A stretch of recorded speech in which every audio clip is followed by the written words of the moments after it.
1 கொரிந்தியர் 10ஆம் அதிகாரம் 1 கொரிந்தியர் 10ஆம் அதிகாரம் 12வது வசனத்தை வாசிக்க கேட்கலாம். 1 கொரிந்தியர் 10:12. இப்படி இருக்க தன்னை நிற்கிறவன் என்று எண்ணுகிறவன் விழாதபடிக்கு எச்சரிக்கையா இருக்க கடவுள். தலைகளை தாழ்த்தி செபிக்கலாமா? ஏசப்பா எங்களோடு பேசுவீராங்க. கொஞ்ச நேரம் நாங்க தியானிக்க போறோம். உங்க வார்த்தையினால எங்களை நிரப்பி அனுப்புவீராக. எங்களுக்கு என்ன சொல்லி தரணுமோ ஆண்டவரே, என்னை மறைத்து தெய்வம் பேசும்படி ஜெபிக்கிறோம். இயேசுவின் மூலம் துதிக்கிறோம் நல்ல தகப்பனே, ஆமென். தன்னை நிற்கிறேன் என்று எண்ணுகிறவன் விழாதபடிக்கு எச்சரிக்கையா இருக்க கடவுள். விழாதபடிக்கு எச்சரிக்கை தேவை. அதான் இன்னைக்கு செய்தியோட தலைப்பு. கொஞ்ச நேரம் தியானிக்க போறோம். 5 தலைப்பு தியானிக்கணும். அதனால வேகமா தியானிச்சுட்டு ஒரு சாட்சி இருக்கு, அதை முடிச்சுட்டு நம்ம போகணும். ஓகேவா? தன்னை நிற்கிறேன் என்று எண்ணுகிறவன் விழாதபடிக்கு எச்சரிக்கை தேவை. செய்தியோட தலைப்பு என்ன தெரியுமா? விழாதபடி எச்சரிக்கை தேவை. நீங்க வந்துட்டு இருக்கீங்க ரோட்ல, வண்டியில வந்துட்டு இருக்கும் போது ஒரு சகோதரன் இருக்கிறாருன்னு வச்சுக்கோ. ஐயா, அந்த வழியா போகாதீங்க ஐயா, போனீங்கன்னா பெரிய பள்ளம் இருக்குது, அங்க ரோடு பராமரிப்பு வேலை நடந்துட்டு இருக்குது, போனீங்கன்னா விழுந்துருவாங்க அப்படின்னு சொல்றாங்க, விழுந்துருவீங்க அப்படின்னு சொல்றாங்க. போவீங்களா மாட்டீங்களா? போக மாட்டீங்க தானே? இல்ல அவன்கிட்ட போயிட்டு நீ என்ன சொல்றது, நான் போவேன், விழுவுறேன்னா இல்லையான்னு பாத்துறேன், நான் போவேன் அப்படிம்பீங்களா? போக மாட்டீங்க தானே? அதே போலதான் ஆண்டவர் சொல்றாரு, ஆவியானவர் என்ன திரும்ப பண்றாரு? நான் உனக்கு போதித்து நீ நடக்க வேண்டிய வழியை உனக்கு காட்டுவேன், உன்மேல் என் கண்ணை வைத்து ஆலோசனை சொல்லுவேன். எத்தனை பேர் ஆவியானவருடைய ஆலோசனையை கேட்கிறோம்? அவர் காட்டுகிற வழியில நடக்கிறோம். ரொம்ப கவனம் தேவைங்க. விழாதபடிக்கு எச்சரிக்கை தேவை. ஏன் தெரியுமா? விழுந்து போக வாய்ப்பு இருக்கு. நிக்கிறேன் என்ற எண்ணம் எதனாலங்க வருது? நான் நிக்கிறேன்டா, ஆவிக்குரிய வாழ்க்கையில நான் ஒரு ஸ்திரமா நிக்கிறேன் அப்படிங்கிற எண்ணம் எதனால் வருகிறது? எதனால வருது? நிறைய பேர் அந்த எண்ணத்திலே நடந்துட்டு இருப்பாங்க தெரியுமா? அது எதனால தெரியுமா வருது? சின்ன செபிக்கிறதுனாலயோ, இல்ல கத்த சமூகத்துக்கு வர்றதுனாலயோ, இல்ல ஊழியம் செய்யறதுனாலயோ, இல்ல காணிக்க கொடுக்கறதுனாலயோ, இல்ல நல்லா பாடுறதுனாலயோ, நல்ல ஜெபிக்கிறதுனாலயோ, நல்ல வசனம் பேசுறதுனாலயோ, இல்ல பைபிள் நல்லா அற்ற தெரியுறதுனாலயோ நமக்குள்ள ஒரு ஆவிக்குரிய பெருமை, ஆவிக்குரிய பெருமைங்க. ஆனா தெய்வம் என்ன தெரியுமா சொல்றாரு? ஆவியின் எளிமையுடைய பாக்கியவான்கள் பரலோக ராஜ்யம் அவர்களுடையது என்றால் என்ன அர்த்தம்? அவனுடைய ப்ராப்பர்ட்டி தான் அது. யாருடைய ப்ராப்பர்ட்டி தெரியுமா? ஆவியில் எளிமை உள்ளவன். அம்புலதான் கர்த்தர் விரும்புறாரு. ஏன் தெரியுமா? அவர் அம்பிள்கிறார், அதனால அவர் அம்பிள் விரும்புறாரு. ஒண்ணு நல்லா புரிஞ்சுக்கணும். நிற்கிறேன் என்று எண்ணுகிற எண்ணம் எனக்கு வரவே கூடாதுங்க. ஒரு எண்ணம் வேணும், விழாதபடி எச்சரிக்கையா இருக்கணும்டா மவனு. விழாதபடி எச்சரிக்கை தேவை. இன்னைக்கு இந்த 1 கொரிந்தியர் 10ஆம் அதிகாரத்துல 1-10 வரைக்கும் வாசிங்கன்னா இஸ்ரவேல் ஜனங்களை பத்தி ஆவியானவர் எழுதிட்டு வருவார். ஏன் கொரிந்து சபைக்கு, கொரிந்து விசுவாசிகளுக்கு இஸ்ரவேல் ஜனத்தை பத்தி எழுதினாரு? நான் கேட்கிற கேள்வி உங்களுக்கு புரியுதா? ஏன் இஸ்ரவேல் ஜனத்தை பத்தி அவர் எழுதணும்? அதே வசனம் 10ஆம் வசனம் நினைக்கிறேன், எடுத்து வாசிங்கக்கா. 11 வாசிங்க. இவைகள் எல்லாம் திருஷ்டாந்தங்களாக. என்னவா திருஷ்டாந்தங்களாக? திருஷ்டாந்தம் என்ன அர்த்தம்? இதெல்லாம் திருஷ்டாந்தங்கிறார். அப்படின்னா என்ன அர்த்தம்? மாதிரி. நோவா காலத்துல நடந்தது போல மனுஷகுமாரன் வருங்காலத்திலும் நடக்கும். நோவா காலத்துல எப்படி நடந்துச்சு? வெள்ளம் வர வரைக்கும் பெண் கொண்டும் பெண் கொடுத்தும் புசித்தும் குடித்தும் இஷ்டப்படி வாழ்ந்து உணராம இருந்தாங்களாம். அதே போல மனுஷகுமாரன் வரும் நாட்களில் நடக்குங்கிறாரு. கொஞ்சம் கற்பனை பண்ணி பாருங்களேன். ஒரு வேத பண்டிதர் எழுதுறாரு, இப்ப உள்ள ஸ்ட்ரென்த் அப்ப இருந்துச்சாம். எப்ப? நோவா காலத்துல. எப்ப? இப்ப உள்ள ஸ்ட்ரென்த் அப்ப இருந்துச்சு. ஆனா எத்தனை பேர் பாதுகாக்கப்பட்டாங்க? ஒரே ஒரு ஃபேமிலி, 8 பேரு. அத உதாரணம் காட்டி எழுதுறாரு. மனுஷகுமாரன் வரும் நாட்களிலும் இப்படிதான் நடக்கும். நிக்கிற எண்ணம் வேண்டாம், விழாதபடி எச்சரிக்கை தேவை. மோசே குடும்பம் மட்டும்தாங்க, நோவா குடும்பம் மட்டும்தாங்க பாதுகாக்கப்பட்டுச்சு. ரொம்ப கவனம் தேவைங்க. இன்னைக்கு நாம என்ன நினைக்கிறோம்? பரலோகம் நமக்கு பட்டப்பட்ட மாதிரி நினைச்சிட்டு இருக்கிறோம். இல்லவே இல்லை, இல்லவே இல்லை, இல்லவே இல்லை. விழாதபடி எச்சரிக்கை தேவை. இஸ்ரவேல் ஜனம் விழுந்து போக காரணம் என்ன? ஆரம்பம் சூப்பரா இருக்குது. இஸ்ரவேல் ஜனத்துடைய ஆரம்பம் எப்படி? சூப்பர். ஆனா முடிவு எப்படி? அழைக்கப்பட்டவர்கள் எல்லாம் காணாமக்குள் போனார்களா? இல்லையா? ஆரம்பம் நல்லாதான் இருக்கு. எல்லாருடைய ஆரம்பமும் நல்லாதான் இருக்கு. நம்மளுடைய ஆரம்பமும் நல்லாதான் இருக்கு. ஆனா முடிவு ரொம்ப முக்கியம். அல்லேலூயா. வெளிப்படுத்தல் 2ஆம் அதிகாரத்துல நான் அடிக்கடி வாலிபர்களுக்கு சொல்லுவேன், நீ ஆதியில இருந்த அன்பை பாதியில விட்டுட்டேன்ற. ஆதியில இருந்த அன்பு பாதியிலே போயிருச்சு. என்ன காரணம்? ஆரம்பம் நல்லா இருக்குதுங்க. ஆரம்பம் நல்லா இருக்கும். எல்லாருக்குமே ஆரம்பம் நல்லா இருக்கும். ஆனா முடிவு ரொம்ப முக்கியம். முடிவு ரொம்ப முக்கியம். இஸ்ரவேல் ஜனங்களுடைய ஆரம்பமும் சூப்பர். இஸ்ரவேல் ஜனங்களை விடுவிக்க ஆண்டவர் செய்தது என்ன? சொல்லுங்க பாப்போம். 10 வித வாதைகளை கொடுத்தாரு. வேற எகிப்துக்கு மட்டும்தான் வாதை, இவங்களுக்கெல்லாம் ஆசீர்வாதம். 10 வித வாதைகள். வேற என்னங்க செஞ்சாரு? யாத்ராகமம் 1ஆம் அதிகாரத்துல ஒரு ராஜா சட்டம் போடுறான். என்ன சட்டம் தெரியுமா போடுறான்? எல்லா ஆண் குழந்தைகளையும் கொல்லணும்னு சொல்லி. அதுல ஒரு ஆண் குழந்தைய மாத்திரம் அவங்க அம்மா அப்பா மறைச்சு வச்சு, சரிங்களா, சில மாசம் வச்சு, அதுக்கப்புறம் என்ன தெரியுமா பண்றாங்க? நாணல்ல வச்சு அனுப்புறாங்க. அந்த குழந்தை எங்க தெரியுமா போகுது? எகிப்துக்கு போகுது. எகிப்துல போய் சகலத்துல வளருது. நல்லா வளர்ந்தோடனே ஒரு 2 பேர் சண்டை போட்டுக்கிறான். ஒருத்தன் எகிப்தியன், இன்னொருத்தன் சண்டை போட்டுக்கிறான். சண்டை போட்டோன்னே இவன் என்ன தெரியுமா பண்ணிட்டான்? கோபக்காரங்க ரொம்ப கொண்டுட்டோன்னு அதை மூடி மறைச்சான். அந்த மோசேவ, அந்த மனநிலையில உள்ள மோசேவ ஆண்டவர் அழைச்சி பொறுப்பு கொடுத்திருந்தா என்ன ஆயிருக்கும்? வனாந்திரத்துல எல்லாரையும் காலி பண்ணிருப்பான். கரெக்டா இல்லையா? நீ என்ன இது கேட்டுக்கிட்டு இருக்கிற? உனக்கு என்ன இது வேணுமா? உனக்கு என்ன ஓவரா பேசிட்டு இருக்கிற? நீனு போட்டு தள்ளிட்டு போயிட்டே இருந்திருப்பான். ஆனா அந்த மோசே என்ன தெரியுமா பண்ணாரு? ஆண்டவரு பக்குவப்படுத்துறதுக்காக வனாந்திரத்துக்கு அனுப்பினார். மோசே, நீ வனாந்திரத்துல வழி நடத்த போறதுக்கு நீ முன்னாடி வனாந்திரத்துக்கு போயிட்டு ஆடு மேய்க்க வச்சுட்டாருங்க. வாய்ஸே பேபாயிடுச்சு. அதுக்கப்புறம் ஆண்டவர் அழைக்கிறார். நான் யோசிக்கிறேன், பக்குவப்படுத்தி என்ன பண்றாரு தெரியுமா? ஒருவேளை பக்குவப்படுத்தாம அழைச்சிருந்தா சந்ததியே க்ளோஸ் பண்ணிருப்பான். ஆனா பக்குவப்படுத்தி அழைச்சு 10 வித வாதைகளை கொடுத்து அந்த ஜனங்களை விடுவித்து வெளியில கொண்டு வராரு. ஆண்டவர் செய்த கிரியை எவ்வளவு பெருசு தெரியுமா? மோசேவை பக்குவப்படுத்தி, மோசேவை பாதுகாத்து. நான் கொஞ்சம் இப்படி கற்பனை பண்ணி பார்த்தேன். மோசேவை அழைக்கும் போது மோசே சொல்றாரு, ஆண்டவரே நான் இல்ல, நான் மந்த நாவு, திக்கு வாங்கி, வேற ஆளை என்ன பண்ணுங்க, அனுப்புங்க. கொஞ்சம் ஆண்டவர் இப்படி சொல்லியிருந்தா, சரிடா நான் வேற ஆளை அனுப்புறேன்டா, நீ போய் உன் வயசுல இருக்கிற இன்னொரு ஆளை கொண்டு வா. மோசே, உனக்கு எத்தனை வயசாச்சு? 80 வயசாச்சு ஆண்டவரே. சரி, உன் வயசுல இருக்கிற ஒரு ஆளை கொண்டு வா.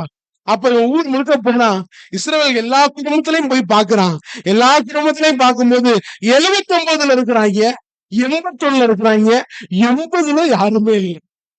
உடனே மோசே ஆண்டவர்கிட்ட ஓடி வராரு. ஆண்டவரே, 79 இருக்கிறாங்க ஆண்டவரே, 81 இருக்கிறாங்க ஆண்டவரே, என் வயசுல யாருமே இல்லடா. உன்னை தாயின் கருவில இருந்து பாதுகாத்த ஆண்டவர் நான் தான். எதுக்காக தெரியுமா பாதுகாத்தேன்? உன்னை வைத்து ஒரு திட்டம் உண்டு. அந்த திட்டத்தை நிறைவேற்ற நீ மந்தனாவா இருக்கலாம், திக்குவாயா இருக்கலாம், அதை பத்தி எனக்கு பிரச்சனை இல்லை. உன்னோட இருக்கிறது பெரியவர். நம்ம ஆண்டவர் பெரியவருங்க. வல்லவனுக்கு புல்லும் என் ஆண்டவருக்கு எல்லாமே ஆயுதம் தான். எல்லாமே ஆயுதம் தான். யாரெல்லாம் உண்மையா அர்ப்பணிக்கிறாங்களோ எல்லாரையும் கர்த்தர் பயன்படுத்துவார். வயசாயிருச்சுங்க, முடியலங்க, அதெல்லாம் அவர்கிட்ட வேண்டாம். உண்மையா அர்ப்பணிக்கிற ஒரு எண்ணம் இருந்துச்சுன்னா நிச்சயம் கர்த்தர் பயன்படுத்துவார். அல்லேலூயா. இங்க இஸ்ரவேல் ஜனங்களை விடுவிக்க கர்த்தர் செஞ்ச தியாகம் பெருசு. அதே போல என்னை விடுவிக்க என்ன தெரியுமா பண்ணாரு? தன்னையே விட்டுட்டு வந்துட்டாருங்க. பரலோகத்தை விட்டுட்டு வந்துட்டாருங்க. அவர் தேவனுடைய ரூபமாய் இருந்தும் தேவனுக்கு சமமாயிருப்பதை கொள்ளையாடின பொருளாய் எண்ணாமல் தம்மை தாமே வெறுமையாக்கி. எதுக்கு வெறுமையாக்கினாரு? இந்த டேவிட்டை விடுவிக்க. எதுக்கு வெறுமையாக்கினாரு? இந்த பிரபுவை விடுவிக்க. எல்லாவற்றையும் இழந்தாரு. கடைசி சொட்டு ரத்தம் வரைக்கும் இழந்தாரு. ஏன் தெரியுமா? அவருடைய பார்வையை நீங்களும் நானும் விலையேற பெற்றவர்கள். நம்ம நினைக்கிறோங்க, நம்மள அடுத்தவங்க ஒரு மாதிரி பாக்குறாங்க. அடுத்தவன் ஒரு மாதிரி பார்த்தா என்ன? கர்த்தர் நம்மளை எப்படி பாக்குறாரு? பக்கத்து வீட்டுக்கார ஒரு மாதிரிதான் பாப்பான், ஆனா கர்த்தர் நம்மளை எப்படி பாக்குறாங்க? அதான் ரொம்ப முக்கியம். அவர் என்னை விலையேற பெற்றவராக பார்க்கிறார். அதனாலதான் விலையேறப்பட்ட ரத்தத்தினால என்னை மீட்டார். அல்லேலூயா. வெள்ளாட்டுக்கள ரத்தத்தினால நீங்கள் நான் மீட்கப்படல. மனுஷகுமாரன் பரிசுத்தமுள்ள தேவகுமாரனுடைய ரத்தத்தினால் நாம் மீட்கப்பட்டிருக்கிறோம். அல்லேலூயா. இஸ்ரவேல் ஜனம் விழுந்து போக காரணம் என்ன? இன்னைக்கு அதை படிச்சு நம்ம லைஃப்ல அப்படியே கம்பைன் பண்ணி பார்க்க போறோம். அந்த காரணங்கள் என்னில் இருந்தால் எனக்கும் வீழ்ச்சி உண்டு. இஸ்ரவேல் ஜனம் விழுந்து போக காரணம் என்ன? எடுத்துக்கங்களேன், 1 கொரிந்தியர் 10 5 நிறுத்தி வாசிங்களேக்கா. 1 கொரிந்தியர் 10:5 வாசிங்க. அப்படி இருந்தும் அவர்களில் அதிகமான பேர்களிடத்தில் தேவன் பிரியமாய் இருந்ததில்லை. ஆதலால் வனாந்திரத்திலே அவர்கள் எல்லாமே அங்க அழைச்சிருப்பாரு. எல்லாமே அழைச்சிருப்பாரு. இன்னொரு கேள்வி கேட்கிறேன், பதில் சொல்லுங்க. எனக்கு இந்த கேள்வி ஞாபகத்துக்கு வருது. இஸ்ரவேலை அழைக்கும் போதே இந்த ஜனம் என்ன மீட்பு கொடுக்க போகுதுன்னு யாருக்கு தெரியும்? தெரியுமா தெரியாதா? ஏன் தெரியும்? அவர் ஆதியும் அந்தமும் ஆனவர். எல்லாமே அவருக்கு தெரியுங்க. தெரியும் தானே? அப்ப ஏங்க அழைச்சாரு? பேசாம விட்டுட்டு வந்திருக்கலாம்ல. இதோட மாரடிக்க முடியாது, விட்டுட்டு வந்திருக்கலாம்ல. ஏன் அழைச்சாரு? பிரியமா இருந்தாரு. வேற என்ன காரணம் தெரியுமா? ஆபிரகாமுக்கு அவர் வாக்கு பண்ணிட்டார். ஆபிரகாமுக்கிட்டே ஒரு சந்ததிக்கு நான் என்ன தருவேன் தருவேன்னு வாக்கு பண்ணிட்டாரு. அந்த வாக்கு தத்துவத்தில் அவர் உண்மை இல்லவர். எனக்கு ஒருவேளை வாக்கு தத்தம் பண்ணிருக்கிறாரா? எஸ், நித்திய ஜீவனை தருவேன்னு கர்த்தர் வாக்கு தத்தம் பண்ணிருக்கிறாரா? அந்த வாக்கு தத்துவத்தில் உண்மை உள்ளவர். அதை பெற்றுக்கொள்ள நான் உண்மை உள்ளவனா இருக்கணும். அதான் முக்கியம். சொன்னா கண்டிப்பா செய்வாருங்க, கண்டிப்பா செய்வார். நான் பெற்றுக்கொள்ள உண்மையா பாத்திரமா இருக்கணும். இல்லைன்னா வாய்ப்பு இல்ல. விழுந்து போக காரணம் என்ன? அடுத்து வாசிங்களுக்கு 6வது வசனத்திலிருந்து வாசிங்க. அவர்கள் இச்சித்தது போல நாமும் பொல்லாங்கானவைகளை இச்சியாதபடிக்கு இவைகள் நமக்கு திஷ்டாந்தங்களாய் இருக்கு. முதல் பாயிண்ட் என்ன தெரியுமா? அவங்கள்ட்ட என்ன இருந்துச்சா? இச்சை இருந்துச்சா? என்ன இல்ல? இச்சை அடக்கம் இல்ல. பக்கத்துல பார்த்து சொல்லுங்களேன். இச்சை இருக்க கூடாது, இச்சை அடக்கம் நம்ம கிட்ட இருக்கணும். என்ன இருக்கணுமா? இச்சை அதான் இச்சை அடக்கம்னா.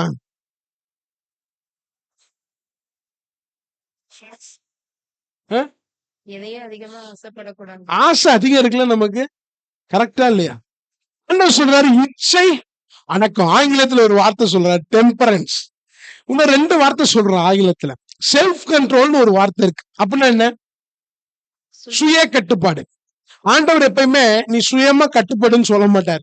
ஏன் தெரியுமா? என்னை பலப்படுத்துகிற கிறிஸ்து என்னோட கூட இருக்கிறார். என்னை இல்லாமல் உங்களால ஒண்ணுமே. சுய கட்டுப்பாடுன்னு ஒரு வார்த்தை இருக்கு. 2வது இன்னொரு வார்த்தை ஆங்கிலத்துல அவுட் ஆஃப் கண்ட்ரோல்னு ஒரு வார்த்தை இருக்கு. அவுட் ஆஃப் செல்ஃப் கண்ட்ரோல்னு ஒரு வார்த்தை இருக்கு. இன்னொரு வார்த்தை என்ன? அவுட் ஆஃப் கண்ட்ரோல்னா என்ன அர்த்தம்? கட்டுப்பாடே இல்லைன்னு அர்த்தம். இப்போ ஒரு வண்டி எடுத்துக்கோமே, வண்டியில எது ரொம்ப முக்கியம்? பிரேக் முக்கியமா? அப்ப இன்ஜின்லாம் வேணாமா? பிரேக் மட்டும் வச்சு வண்டி ஓடி போயிருமா? எல்லாமே முக்கியங்க. ஆனா உயிருக்கு எது தெரியுமா முக்கியம்? பிரேக் முக்கியம். ஏன் வண்டியில பிரேக் கொஞ்சம் வீக்கா தான் இருக்குது. இப்ப கொஞ்சம் கற்பனை பண்ணி பார்ப்போமே. நல்லா வேகமா போயிட்டு இருக்கிறீங்க. வேகமா போயிட்டு இருக்கும்போது பிரேக் பிடிக்கலன்னா என்ன ஆயிரும்? அதான் அவுட் ஆஃப் கண்ட்ரோல். ஆபத்துல போய் முடியுமா இல்லையா? ஆவிக்குரிய வாழ்க்கையில கட்டுப்பாடு ரொம்ப அவசியம். கட்டுப்பாடு இல்லைன்னா ஆபத்துலதான் போய் முடியும். பைக்குக்கு போய் பிரேக் டைட் பண்றீங்க, கிளட்ச் டைட் பண்றீங்க, எல்லாமே பண்றீங்கல்ல. நம்ம லைஃப்லயும் எதெல்லாம் டைட் பண்ணணுமோ அதை டைட் பண்ணணும், எதெல்லாம் லூஸ் பண்ணணுமோ அதெல்லாம் லூஸ் பண்ணணும். ஆண்டவர் வரும்போது அவருக்கு ஏற்புடைய நிலையில நிக்கணும். அது ரொம்ப முக்கியங்க. என்ன தேவை தெரியுமா? இச்சை அடக்கம் தேவை. இந்த இச்சை அடக்கம் ஆவியின் கனியில ஒரு பாயிண்ட் இருக்கா இல்லையா? இச்சை அடக்கம் என்னமா? ஆவியின் கனியில ஒரு சுவாபம். ஆவியின் கனினா என்ன அர்த்தம்? ஆவியானவர் என்ன நடத்தும் போது, ஆவியானவர் யாரெல்லாம் நடத்துறாரோ அவனிடத்துல காணப்படும் பண்புகள். அந்த பண்புல ஒரு பண்பு என்ன தெரியுமா? இச்சை அடக்கம். இப்ப நம்ம லைஃப்ல இச்சை அடக்கம் இருக்குதா? இச்சை அடக்கம் இருக்குதுன்னா ஆவியானவர் என்னை நடத்துகிறார் என்று அர்த்தம். இச்சை அடக்கம் இல்லைன்னா ஆவியானவர் நடத்தல, என்னைய நான் தான் நடத்திக்கிட்டு இருக்கிறேன்னு அர்த்தம். இச்சை அடக்கம் ரொம்ப அவசியங்க.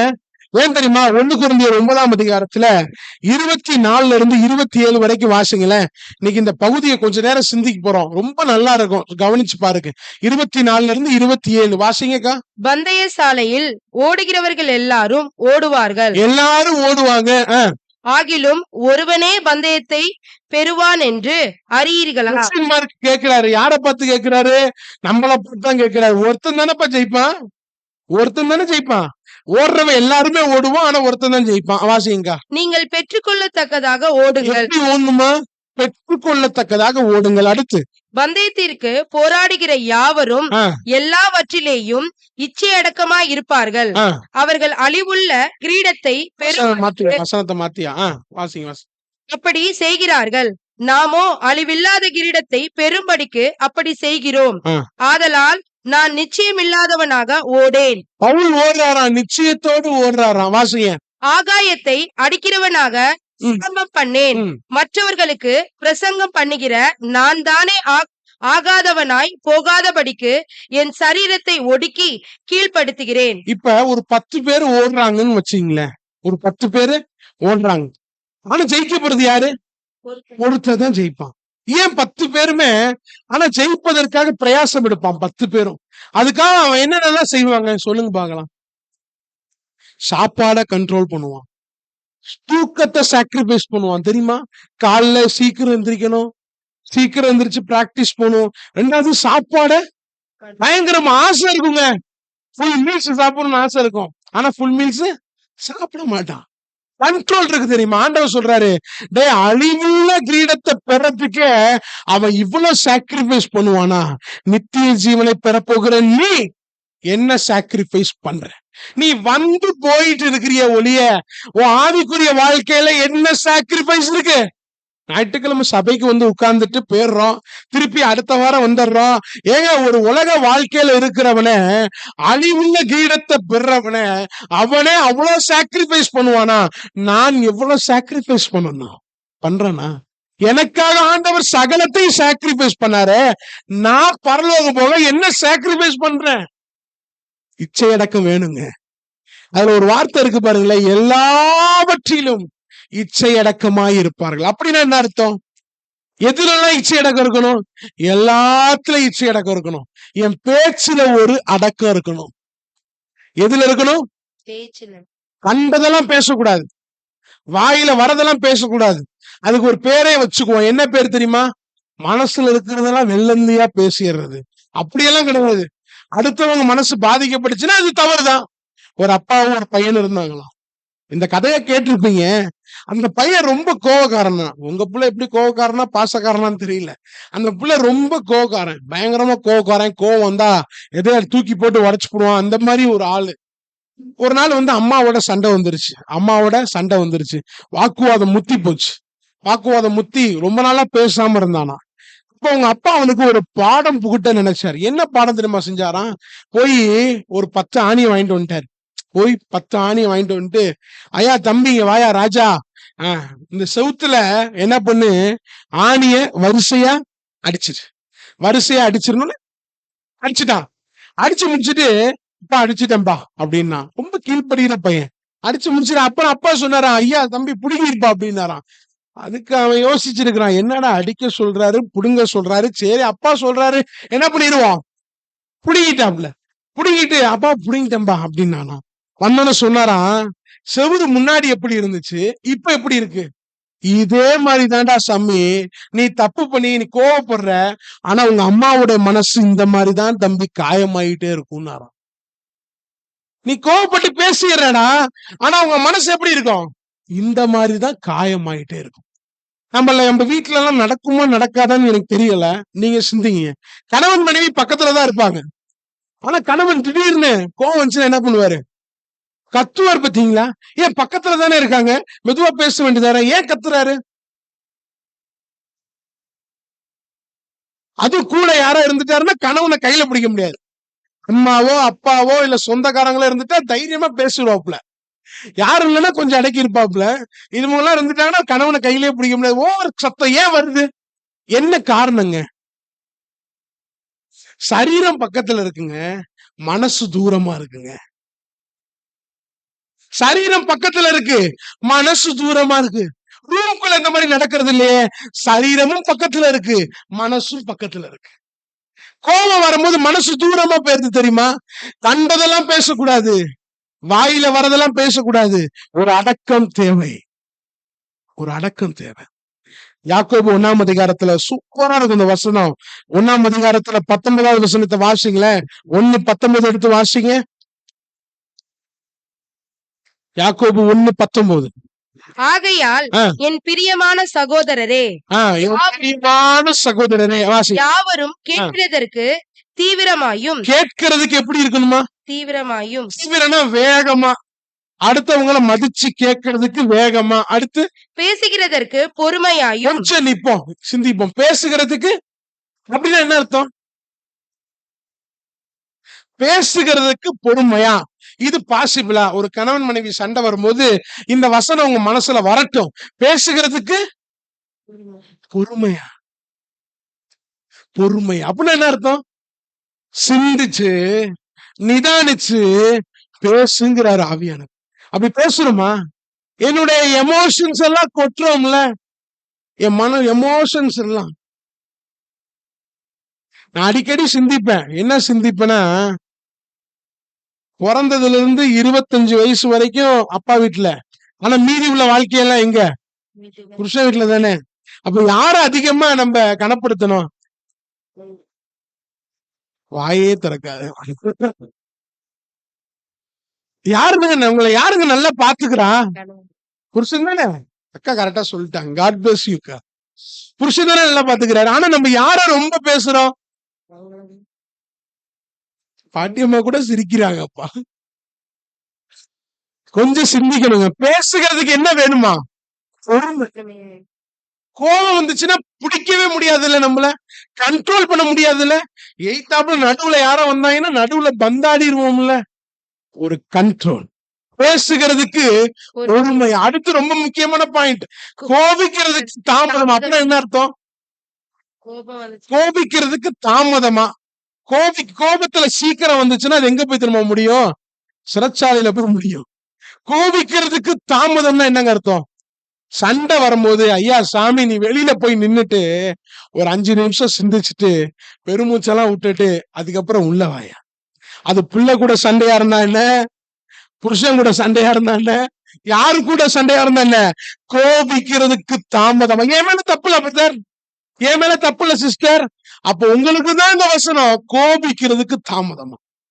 இப்படி இருந்தோம்னா அடுத்த வசனத்துல போட்டிருக்கு, மனுஷருடைய கோபம் தேவனுடைய நீதிய நடப்பிக்க மாட்டாது. என்னுடைய கோபம் என்ன தெரியுமா பண்ணும்? தேவனுக்கு ஏற்புடைய நிலையில என்ன வைக்காதுன்னு வேதம் சொல்லுது. இன்னைக்கு நாம எப்படிங்க இருக்கோம்? கோபப்பட்டோம்னா எப்படி இருக்கிறோம்? நம்ம நிதானத்தை இழந்துடுறோம்ல, அபிஷேகத்தை இழந்த மாதிரி. அபிஷேகத்தை இழக்க மாட்டோம், ஆனா அப்படி எல்லாமே பியூஸ் ஆயிரும்ல. பக்கத்து வீட்டுக்காரன் பார்த்தா இவன் சபைக்கு போறானாடாங்கிற மாதிரி ஒரு கேள்வி ஆயிப்போம். கரெக்டா இல்லையா? ரொம்ப சிந்திக்கணுங்க, ரொம்ப சிந்திக்கணும். பேசுகிறதுக்கு பொறுமை தேவை, கோபிக்கிறதுக்கு தாமதம் தேவை, கேட்கிறதுக்கு தீவிரமா இருக்கணும். அதே அதிகாரத்துல நாவை குறிச்சு எழுதுறாரு, நாவும் ஒரு நெருப்பு தான். 3ஆம் அதிகாரம் 6வது வசனத்துல ரொம்ப அழகா எழுதியிருப்பார் பாருங்களேன். 3:6 எடுத்து வாசிங்க. நாவும் நெருப்புதான், அது அநீதி நிறைந்த உலகம். அது என்ன எதோட கனெக்ட் பண்றாரு? நாவ எதோட கனெக்ட் பண்றாரு தெரியுமா? அது அநீதி நிறைந்த உலகமா. சிந்திச்சு பாருங்க, நாவு எவ்வளவு பெருசு, சின்னதுங்க. அது அநீதி நிறைந்த உலகமா. யோசிச்சு பாருங்களேன், வாசிங்க. நம்முடைய அவயங்களில் நாவானது முழு சரீரத்தையும் கரைப்படுத்தி. இந்த நாவை கண்ட்ரோல் பண்ணலன்னா உங்க சரீரம் முழுசும் கரைப்படுதுன்னு அர்த்தம். ஒரே வாயில துடித்தலும், ஒரே வாயில சபித்தலும். அடுத்தவன் நம்மள சபிக்கலாம், ஆனா நாம யாரையும் சபிச்சிடக்கூடாது. அடுத்தவன் நம்மள கெட்ட வார்த்தையில பேசலாம், நாம யாரையும் கெட்ட வார்த்தையில பேசிடக்கூடாது. கோபம் வருங்க, இயல்பு தாங்க. கோபம் வரும். செய்யாததை சொன்னா கோபம் வரும். எனக்கெல்லாம் முன்னாடி கோபம் நிறைய வந்துச்சு. சமீபத்துல கூட ஒரு சம்பவம் கேட்டேன். நீ யாரா இருக்கும் போல இருக்கு இது அப்படின்னு சிந்திக்க கூடாது. ஒரு சம்பவம் கேட்கும் போது என்னை பத்தி ஒரு ஃபேமிலி ரொம்ப தவறா வெளியில தூச்சிட்டு இருக்கிறாங்க. எனக்கு இதுவரை 3-4 பேர் சொல்லிட்டாங்க, தூத்திக்கிட்டு இருக்கிறாங்க. ஆண்டவரே, என்ன ஆண்டவரே, உங்களுக்கு தெரியும், நீங்க அங்க இருந்தீங்க, உங்களுக்கு தெரியும், நீங்க கண்டிப்பா என்ன அறிஞ்சு வச்சிருக்கிறீங்க அப்படின்னு சொல்லி நான் நினைச்சேன். இப்ப எனக்குள்ள அடங்க முடியல. பேசாம கூப்பிட்டு உட்கார வச்சு பேசிடுவோமா அப்படின்னு சொல்லிட்டு பேசி வச்சுட்டா புல் ஸ்டாப் வச்சிடலாம்ல, புல் ஸ்டாப் வச்சிடலாம்ல. நான் நினைச்சேன், ஆண்டவரே இதுக்கு புல் ஸ்டாப் வச்சிடவா? டே, நீ புல் ஸ்டாப் வைக்கிறியா, நான் புல் ஸ்டாப் வைக்கவா? நீ அமைதியா இரு. இன்னும் 100 பேத்துல துத்துவாங்களா, தூத்திட்டு போட்டோம். இன்னும் 1000 பேத்துல தூத்துவாங்களா? நீ சபைக்கு வரப்ப அதை யோசிச்சுட்டு வந்தேன். ஆண்டவரே, 100 பேத்துல தூத்துனாலும் சரி, 1000 பேத்துல தூத்துனாலும் சரி, இனி நான் சிந்திக்காதபடிக்கு எனக்கு கிருபையை தாங்க ஆண்டவரே அப்படின்னு ஜெபம் பண்ணிட்டு வந்தேன். தப்பு தப்பா பேசுறாங்க, பரவாயில்ல, நான் இனிமே சிந்திக்காதபடி கிருபை தாங்க ஆண்டவரே, கிருபை தாங்க. என்னால நம்ம யோவான்ல அந்த வசனம் அழகா போட்டிருக்குங்க, என்ன இல்லாமல் உங்களால, அவர் இல்லாம நம்மளால ஒண்ணுமே செய்ய முடியாது, கூடாது, கூடாது. இந்த நாவு என்ன தெரியுமா பண்ணுமா? என் சரீரம் முழுக்கத்தை என்ன பண்ணிரும்? கரப்படுத்திடும். அடுத்து வாசிங்களேங்கா. ஆயுள் சக்கரத்தை கொளுத்தி விடுகிறது. அடுத்து 6வது வசனம் தான். ஆயுள் சக்கரத்தை கொளுத்தி விடுகிறதாயும் நரக அக்கினியினால் கொளுத்தப்படுகிறதாயும் இருக்கிறது. நரக அக்கினியினால் கொளுத்தப்படுகிறதா இருக்கிறது அப்படின்னு என்ன அர்த்தம்? இன்னும் டிரான்ஸ்லேஷன்ல, சரிங்களா, அந்த பைபிள் எப்படி தெரியுமா போட்டிருக்கிறாங்க? நரகத்துல இருந்து நெருப்பு எடுத்து கொளுத்தி விட்டுருவாராம். எப்படி போட்டிருக்கிறாங்க? அவனுடைய முடிவு அழிவுன்னு போட்டிருக்கு. அவனுடைய முடிவு அழிவு. நாவ கண்ட்ரோல் பண்ணலன்னா அது எங்க தெரியுமா கொண்டு போகுமா? நரகத்துக்கு கண்ட்ரோல் போகுமா. ரொம்ப ஜாக்கிரதையா இருக்கணுங்க. மனசுல வந்ததெல்லாம் பேசுறோமா, கொட்டுறோமா, ஷார்ட் டெம்பரா இருக்கிறோமா, என்ன நான் கண்ட்ரோல் பண்ண முடியலையா? போய் மனைவிட்ட கேட்டு பார்த்தா தெரியும் உங்க புருஷன் எவ்வளவு கோவக்காரன். என் புருஷன் ரொம்ப கோவக்காரன். பெருமையெல்லாம் பேசக்கூடாது. இந்த கோவம் என்ன அழிச்சிரும், கோவம் என்ன அழிச்சிரும். கோபம் என்ன வாழ வைக்காதுங்க, கோபம் அழிச்சிரும். பொறுமை உள்ளவன் வாழ்வான், கோபம் உள்ளவன் அழிவான். அதான் உண்மை, அதான் உண்மை. வாசிங்க அடுத்தது. இன்னொன்னு கட்டுப்பாடு தேவைங்க. எதுல தெரியுமா கட்டுப்பாடு தேவை? எதுல தெரியுமா கட்டுப்பாடு தேவை? சாப்பாட்டுல கட்டுப்பாடு தேவை. உணவுல என்ன வேணுமா? எனக்கு செத்து ஆவியானவர் பேசுறாரு. உணவுல ஒரு கட்டுப்பாடு. நீதிமொழிகள் 23ஆம் அதிகாரம் 20-21 எடுத்து வாசிங்களா. நீதிமொழிகள் 23-20-21 எடுத்து வாசிங்க. மதுபான பிரியரையும், மதுபான பிரியரும், மாம்ச மதுபான பிரியரும் என்ன அர்த்தம்? மதுபான பிரியரும் மாம்ச பெருந்தீனக்காரரையும். பெருந்தீனிக்காரன் என்ன அர்த்தம்? சில பேர் சோனே தின மாட்டான் தெரியுமா? பெருந்தீனிக்காரன் தீனியா உள்ள விட்டுட்டு இருப்பாங்க. அடுத்து சேராதே குடியனும். சேராதேங்கிறாரு பாருங்களேன், ரொம்ப முக்கியமான வார்த்தைங்க. ஏன்னா கொரிந்தியர்ல விபச்சாரரோட சேராதே பாரு. இங்க யாரோட சேரக்கூடாது தெரியுமா? பெருந்தினிக்காரனோட, மதுபானத்தை பிரியப்படுறான் பாரு, அவங்க கூட சேராத. குடியனும் போஜன பிரியனும் தரித்திரர் ஆவார்கள். என்னவா? போஜன பிரியன் என்ன ஆவானா? ரொம்ப முக்கியமான வார்த்தைங்க. போஜன பிரியன் தரித்திரன் ஆவான் பைபிள் சொல்லுது. எதுல தெரியுமா கட்டுப்பாடு தேவை? உணவுல ஒரு கட்டுப்பாடு தேவை. உணவுல ஒரு கட்டுப்பாடு தேவை. இன்னைக்கு நம்மளுடைய ஆவிக்குரிய வாழ்க்கையில் நம்ம இருக்கிறோம். ஆண்டவர் சொல்றாரு, இது என்னவா? இது அழிந்து போறதுதான். ஆனா இது கர்த்தருடைய ஆலயம். இந்த ஆலயத்தை ஒருவன் கெடுத்தால் கர்த்தர் என்ன செய்வாராம்? தேவன் அவனை கெடுப்பாராம். இந்த சரீரத்துல எவ்வளவு கான்சன்ட்ரேட்டிங்க பண்றோம்? கண்டதான் சாப்பிடுறோம். என்னன்னு சேர்த்தான் சொல்றேன், கண்டதை சாப்பிடுறோம். கண்டத்தை இது அடுத்த லெவல் என்னன்னா மதுபானம், புகை, கொடுக்கிறோம் இல்ல சரீரத்தை. எத்தனையோ விசுவாசிங்க நான் கண்ணால பார்த்திருக்கிறேன்.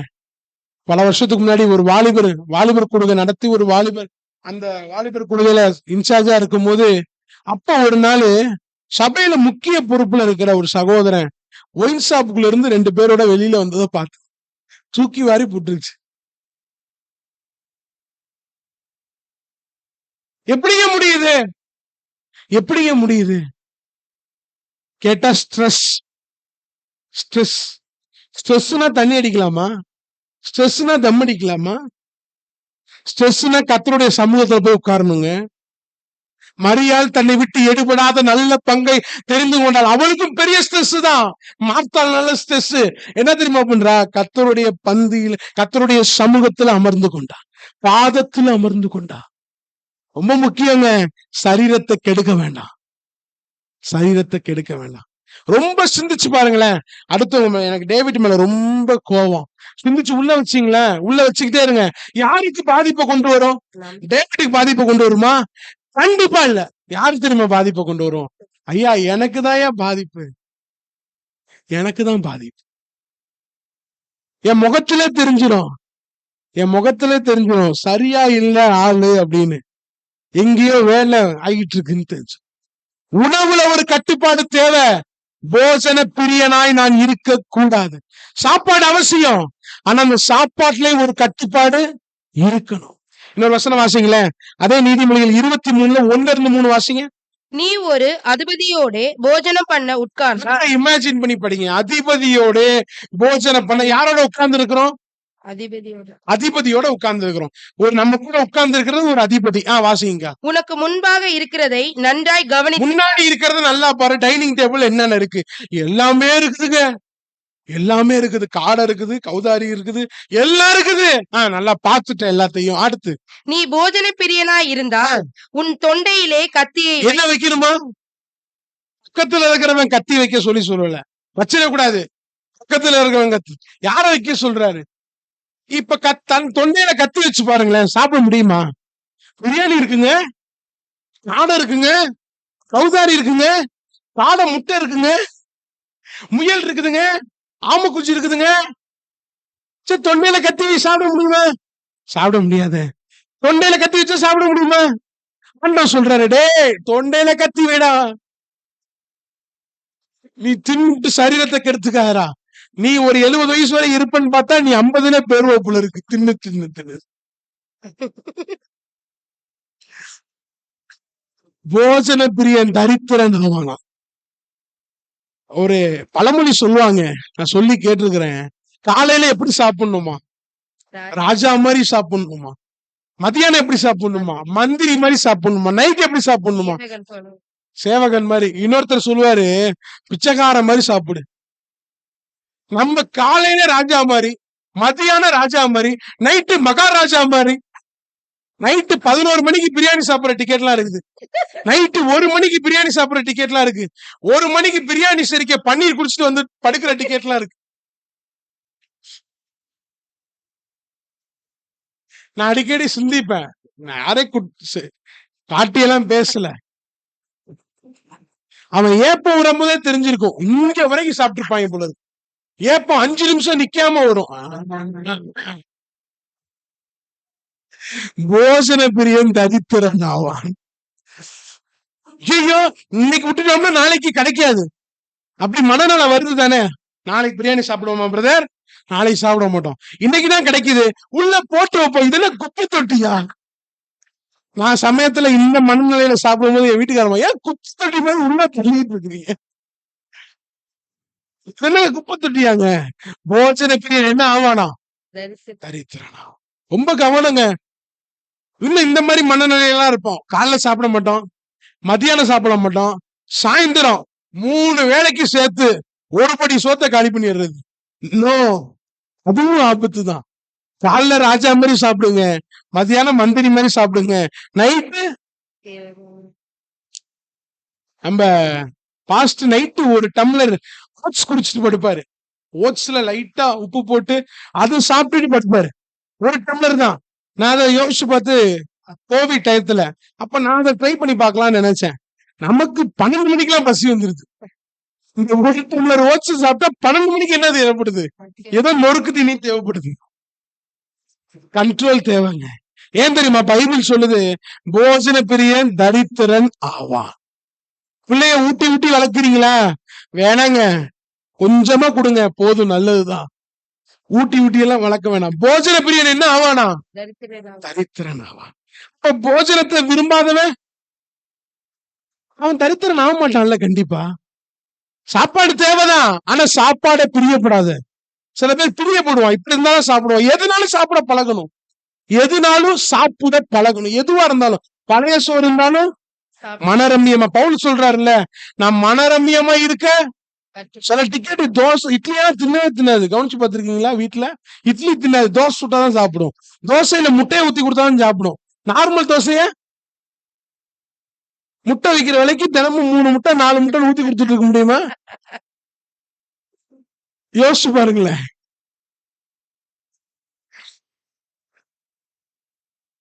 அது அம்மாவை போட்டு டார்ச்சர் பண்றது. எனக்கு இதை செஞ்சு கொடு, அதை செஞ்சு கொடு, எனக்கு என்ன சப்பாத்தி போட்டு கொடு, எனக்கு அது பண்ணி கொடு, எனக்கு இது பண்ணி கொடு. நான் சமீபத்துல எனக்கு அசோகா வேணும், எனக்கு ஒரே ஆசை குக்கரா வேணும், அதுக்குன்னு சொல்லி என் வீட்டுல செஞ்சாங்க. இவ்வளவு செஞ்சு வச்சுட்டாங்க. இவ்வளவு செஞ்சு வச்சு அதை சாப்பிட முடியல, மூஞ்சி அடிச்ச மாதிரி ஆயிப்போச்சு. நீ தானே கேட்ட, நீதான் சாப்பிட்டாகணும். அதுக்குன்னு எப்படி சாப்பிடுறது? ஒரு வயிற்றுக்குள்ள இவ்வளவு பெரிய உக்கராவை எப்படி இறக்குறது? கண்ட்ரோல் தேவைங்க. போஜன பிரியன் என்ன ஆவானா? தரித்திரன் ஆவா. அல்லேலூயா. சாப்பாட்டுல ஒரு கண்ட்ரோல் தேவை. தானியேல் நல்ல உதாரணம். தானியேல் ஒரு தீர்மானம் எடுத்தாராம். என்ன தீர்மானம் தெரியுமா? 1ஆம் அதிகாரம் 6வது வசனத்தை எடுத்து வாசிங்களேன். 8வது வசனத்தை எடுத்து வாசிங்க. 1:8. இன்னைக்கு இந்த வசனத்தை நல்லா கொஞ்சம் தியானம் பண்ணுங்களேன். 1:8 எடுத்து வாசிங்க.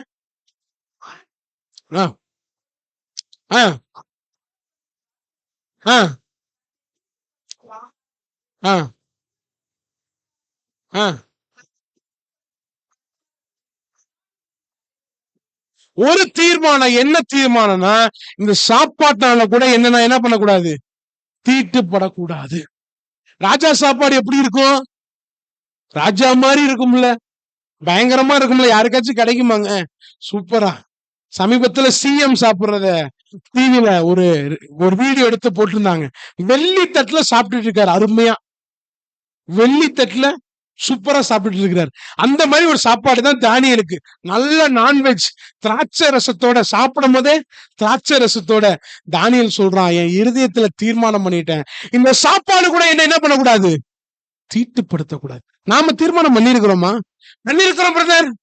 ஜனவரி 1ஆம் தேதி நைட்டு அந்த 12 மணிக்கு ஒரு தீர்மானம் எடுத்தேன். இந்த வருஷம் நான் இப்படி பேசக்கூடாது, இப்படி நடந்துக்க கூடாது, அம்மா அப்பாவுக்கு கீழ்ப்படியணும், இந்த வருஷம் பொறுப்புள்ளவனா இருக்கணும். அந்த தீர்மானத்துல நினைச்சிருக்கிறேன்னா கண்டிப்பா நினைச்சிருந்தேன். 2ஆம் தேதியோட போயிருச்சு. அது எப்ப ஞாபகத்துக்கு வரும்? டிசம்பர் 28ஆம் தேதி சுத்திகரிப்புன்னு ஒரு பிரேயர் வைக்கும் போது, ஆண்டவரே இந்த வருஷம் ஒரு தீர்மானம் எடுத்த ஆண்டவரே, 1ஆம் தேதியோட போயிருச்சு ஆண்டவரே, எனக்கு 2026 கொடுத்தீங்கன்னா அந்த வருஷத்துல என்ன பண்ணிருவேன்? தீர்மானத்தை நிறைவேற்றுவேன். கண்டிப்பா நிறைவேற்ற மாட்டேன். நீ வருஷம் ஆண்டவருக்கு டெக்கால்ட்டி கொடுத்துட்டு போயிடுறது. 1ஆம் தேதி ஆனா தீர்மானம் எடுத்துறேன், தீர்மானம் எடுத்து. இந்த தானியேல் எப்படி தெரியுமா? தீர்மானத்துல உண்மையா இருந்தான். சாப்பாட்டுனால கூட என்ன தீட்டுப்படுத்த கூடாதுன்னு சொல்லி அந்த தீர்மானத்துல உண்மையா இருந்தாங்க. ஒரு கட்டுப்பாடு தேவைங்க. போஜன பிரியன் தரித்திரன் ஆவான். அல்லேலூயா. இன்னொன்னு, பண ஆசையில ஒரு கட்டுப்பாடு தேவை. எதுல? பணம் தேவை தானே. பணம் இல்லாம ஜீவிக்க முடியுமா? எதுக்காக வேலைக்கு போறோம்? பணத்துக்கு தானே வேலைக்கு போறோம். பணம் மேண்டேட்டரி, பணம் தேவை. ஆனா பண ஆசை இருக்கக்கூடாது. அது என்னங்க பண ஆசை?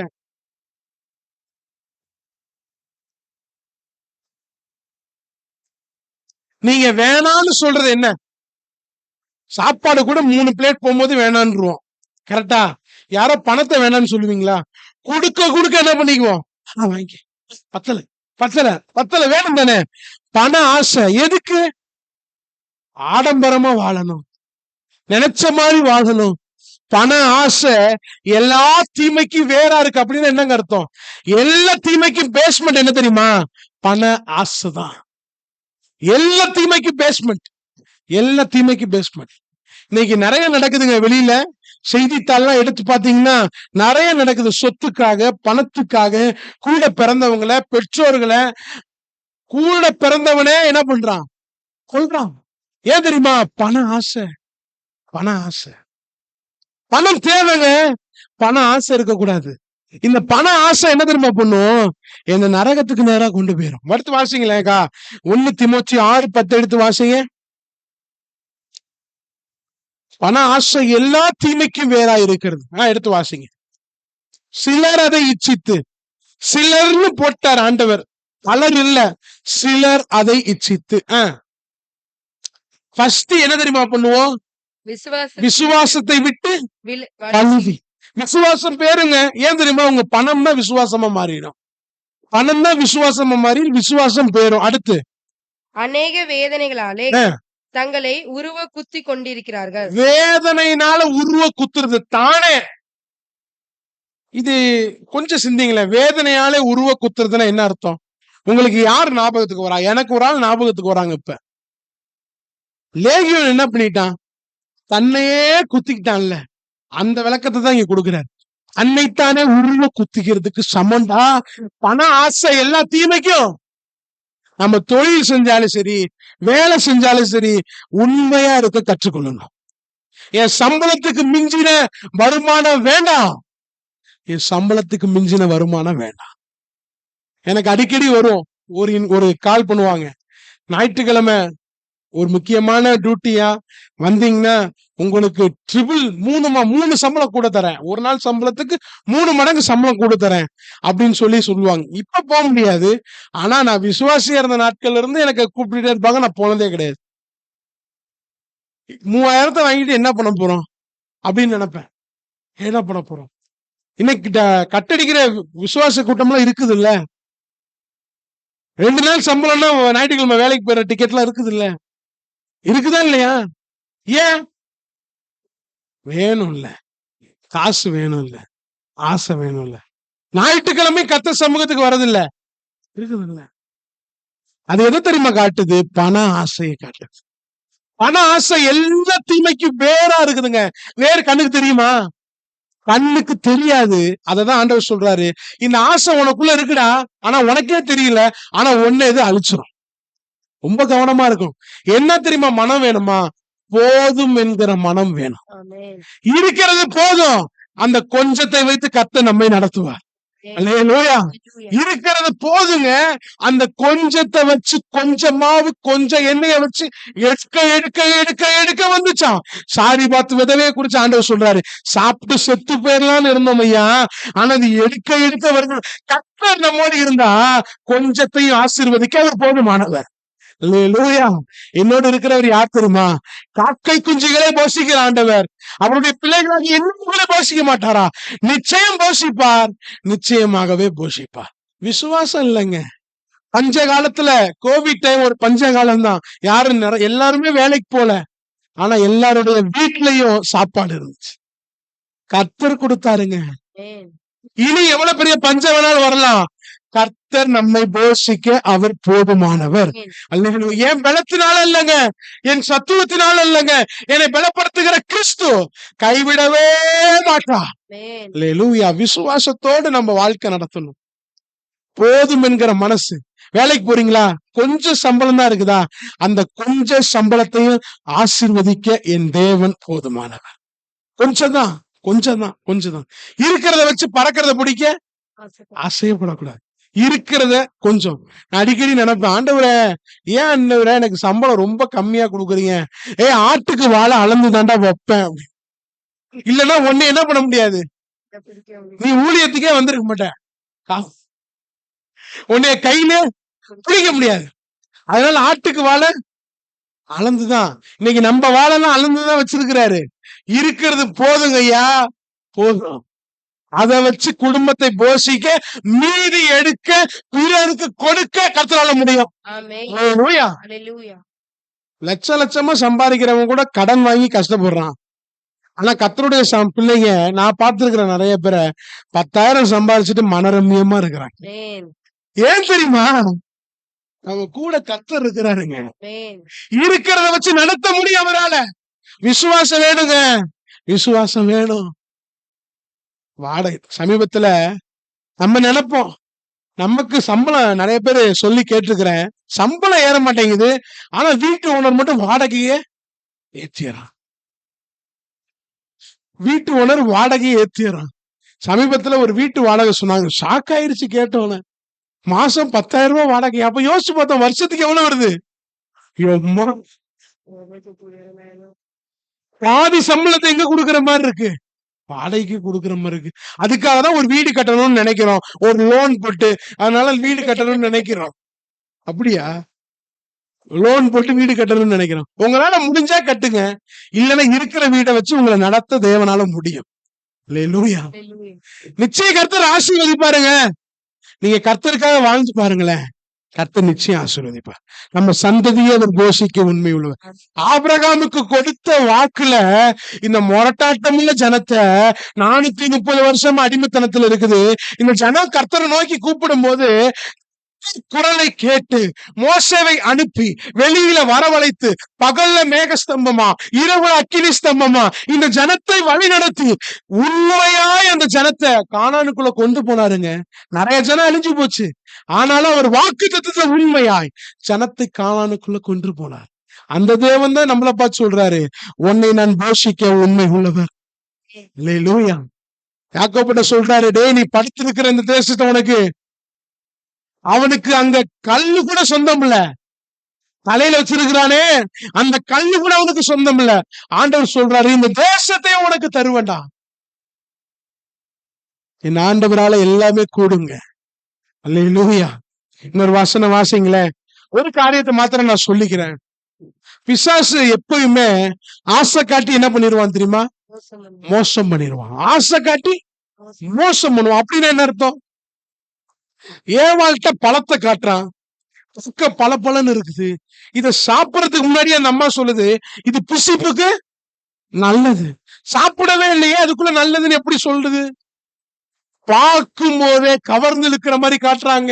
இது புசிப்புக்கு நல்லது, இது புத்தியை தெளிவிக்கும், இத சாப்பிட்டீங்கன்னா நீ தேவனை போல மாறிடுவ. விழுந்துருச்சுங்க. ஆசை காட்டி மோசம் பண்ணிட்டான். இயேசுகிட்டே அதேதான் கையாண்டான், ஆசை காட்டி மோசம் பண்ற மாதிரி. ஆனா இயேசு விழவல. இயேசு பசியா இருந்தது யாருக்கு தெரிஞ்சிச்சு? ஃபர்ஸ்ட் நீங்க எல்லாம் இப்ப என்ன பசியா இருக்கிறீங்கன்னு ஃபர்ஸ்ட் யாருக்கு தெரியும்? பிசாசுக்கு தான் தெரியும். பணப்பசி இருக்குதா, சரீர பசி இருக்குதா, யாரு வந்து நிப்பா தெரியுமா? ஃபர்ஸ்ட் தலைவர் தான் வந்து நிப்பாரு. ஆவியானவர் கூட வரலங்க. ஆவியானவர் வனாந்திரத்துக்கு கொண்டு போயிட்டாரு.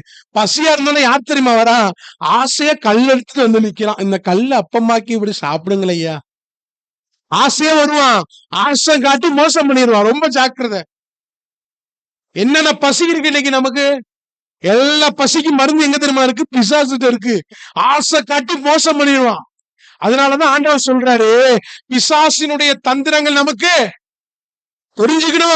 தெரிஞ்சுக்கணும். இன்னைக்கு கையில கொடுத்துட்டாங்க, எல்லாமே இங்க இருக்குங்க. இருக்குதானே? உலகமே இதுக்குள்ள அடங்கி இருக்கு.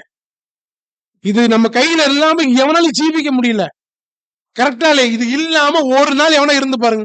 வாலிபர்கள் ஒரு சான்ஸ், ஒரு நாள் இந்த மொபைல் இல்லாம நான் இருப்பேன். காலைல தூங்க ஆரம்பிச்சா நைட்டு தான் இருந்திருப்பேன். அப்ப மொபைல் பக்கத்துல சைன் பண்ணிடு. மொபைல் இல்லாம ஒரு நாள் வேலைக்கு போயிட்டு சரிங்களா, வந்து ஒரு நாள் இருந்து பாருங்களேன். போனை யூஸ் பண்ணாம, வாட்ஸ்அப் யூஸ் பண்ணாம, இன்ஸ்டாகிராம் யூஸ் பண்ணாம, பேஸ்புக் யூஸ் பண்ணாம இருந்து பாப்போமா?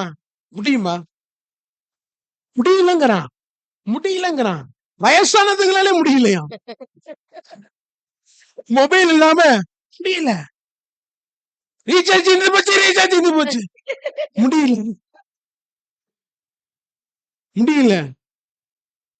முடியல தானே?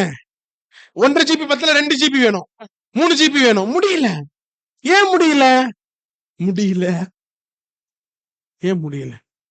சில பேர் அன்லிமிடெட் போட்டுக்கிறோம். அன்லிமிடெட் டேட்டா, அன்லிமிடெடா உட்காந்துரு சமூகத்துல போன வச்சுக்கிட்ட. ரொம்ப சிந்திக்கணுங்க. ஆசை காட்டி மோசம் பண்ணிடுவா, ஜாக்கிரதை. அல்லேலூயா. ஒரு வசனத்தை வாசிங்க. எனக்கு ஒரு தலைப்புக்கே எனக்கு 1 hour ஆயிடுச்சு. ஜெபிச்சு முடிச்சிடலாம். 1 தீமோத்தேயு 6:6-8 எடுத்து வாசிங்களேன். 6-8. என்ன மனசு வேணுமா? போதும் என்கிற மனசு. ஆதாயம் என்னங்க அர்த்தம்? எது லாபமா? போதும் என்கிற மனசு. இன்னைக்கு உங்க மனசுக்குள்ளே ஜெபம் பண்ண போறீங்க, ஆண்டவரே இந்த மனசை எனக்கு கொடுங்க. போதும் என்கிற மனசு. அல்லேலூயா. அடுத்து, உலகத்திலே நாம் ஒன்றும் கொண்டு வந்ததும் இல்லை, இதிலிருந்து நாம் ஒன்றும் கொண்டு போவதும் இல்லை என்பது நிச்சயம். பவுலுக்கு நிச்சயம், உங்களுக்கு நிச்சயமா? நிச்சயங்கிறவங்க ஒரு ஆமென் சொல்லுங்க. இல்ல போகும்போது இதை கொண்டு போயிருவீங்களா? உங்க காதுல இருக்கிற கட்கான கூட கழட்டிடுவாங்க, தோட கூட என்ன பண்ணிடுவாங்க. உங்க நேசிச்ச ஒரு பிள்ளை, நீங்க ரொம்ப நேசிச்ச ஒரு பிள்ளைதான், நீங்க அந்த பிள்ளைய என்ன பண்ணிருக்கீங்க, பார்த்து பார்த்து வளர்த்திருப்பீங்க. அந்த பிள்ளைக்கு முட்டையெல்லாம் கொடுத்து ஊட்டி இருப்பீங்க, பால் எல்லாம் கொடுத்து ஊட்டி இருப்பீங்க. சரி, அம்மா ஒரு 4 பவுன் சங்கிலியோட போட்டு விடுவானா, அப்படியே நேக்க கழட்டுவான். அவன் மனசுல அப்படியே ஒய்ஃபுக்கு ஒண்ணு ரெடி பண்ணியாச்சு.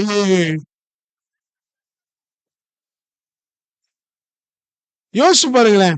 ஒரு நாள் உயிரோட இருக்கும் போதே சொன்னாரு, ஒரு உயிரோட இருக்கும் போதே ஒருத்தர், எனக்கு என் பசங்களுக்கு தெரியாம நான் ஒண்ணு மட்டும் வச்சிருக்கிறேன், ஏன்னா அங்கேயும் கை வச்சிருவாங்க.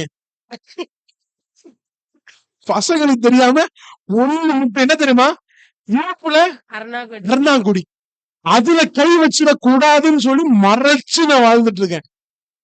இருந்தாலும் பாத்துருவாங்க, குளிப்பாட்டும் போது அங்கேயே கட் பண்ணுவான், அழுத்துக்கிட்டே கட் பண்ணிடுவான். விடுவானா? விட மாட்டானுங்க. அங்க விலை எவ்வளவு ஏறி போயிட்டு இருக்கு கேட்டீங்கன்னா என்ன சொல்லுவான்? விடுவானா? விட மாட்டானுங்க. உலகத்துல ஒண்ணும் கொண்டு வந்ததில்ல, ஒண்ணும் கொண்டு போவதில்லை என்பது நிச்சயம். யாரோ மனசுல நினைக்கிறீங்க, ஏதோ நினைக்கிறீங்க. ஓகே, அடுத்து வாசிங்களேன், 8வது வசனம். உண்ணவும் உட்கவும் நமக்கு உண்டாயிருந்தால் அது போதும் என்றிருக்க. போதுமா? உண்ணவும் உடுக்கவும் உண்டாயிருந்தால் போதும். உண்ணவும் இருக்கிறத உடுக்கவும் உண்டாயிருந்தால் போதும். ஆடி தள்ளுபடி வந்தா ஓடாம இருக்க கடவுளும். உண்ணவும் உடுக்கவும் உண்டாயிருந்தால் போதும். தீபாவளிக்கு ஏதோ ஆஃபர் இருக்காமல, நைட்டு கடையில 100 ரூபாய்க்கு புடவை கொடுக்குறாங்களாம்ல, ஓடாமல் இருக்க கடவும். உண்ணவும் உடுக்கவும் உண்டாயிருந்தால் போதும். உண்டாயிருந்தால் போதும். சில பயலுங்க கூட இந்த புத்தியில இருக்கிறாங்க. மாசத்துக்கு 2 ட்ரெஸ் எடுக்கலன்னா தூக்கமே வராது. நான் யோசிப்பேன், என்ன இப்படி இருக்கிறாங்க, மாசத்துக்கு 2 ட்ரெஸ் 3 ட்ரெஸ் எடுக்கலாம்.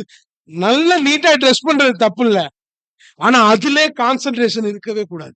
நல்லா ட்ரெஸ் பண்ணணும். எனக்கு ரொம்ப நாள் ஆசை முன்னாடி இருந்துச்சு. என்ன ஆசைன்னா, இந்த கிழிஞ்சு பேண்ட் போட்டுருக்கிறாங்களே, இந்த மாதிரி ஒரு பேண்ட் போடணும்னு ஆசை வாலிபத்துல. அதுக்குன்னு ஒரு பேண்ட் ஒண்ணு வாங்கி, அப்ப ஒரு பேண்ட் எடுத்து வாங்கி போனா சபையில போய் உட்கார்ந்தா அசிங்கமா இருக்குது பாக்க. என்ன முட்டி கிழிஞ்சிருக்கு, இது கிழிஞ்சிருக்கு, பார்க்கவே அசிங்கமா இருந்துச்சு. கையில காப்பு போடணும்னு ஆசை. அப்பப்ப முன்னாலாம் வந்துச்சு, காப்பு போட்டா நல்லா இருக்குமேன்னு ஒரு ஆசை. பிரேஸ்லைட் போடணும்னு ஆசை, செயின் போடணும்னு ஆசை, செயின் போனா 2 பட்டனை திறந்து விடணும்னு ஆசை. இதெல்லாம் இருக்குது தானே. உண்ணவும் உடுக்கவும் உண்டாயிருந்தால் போதும். போதுங்க. 3 வேளை சாப்பாடு, 1 ஜான் வயிறு போதும். போதும் போதும்.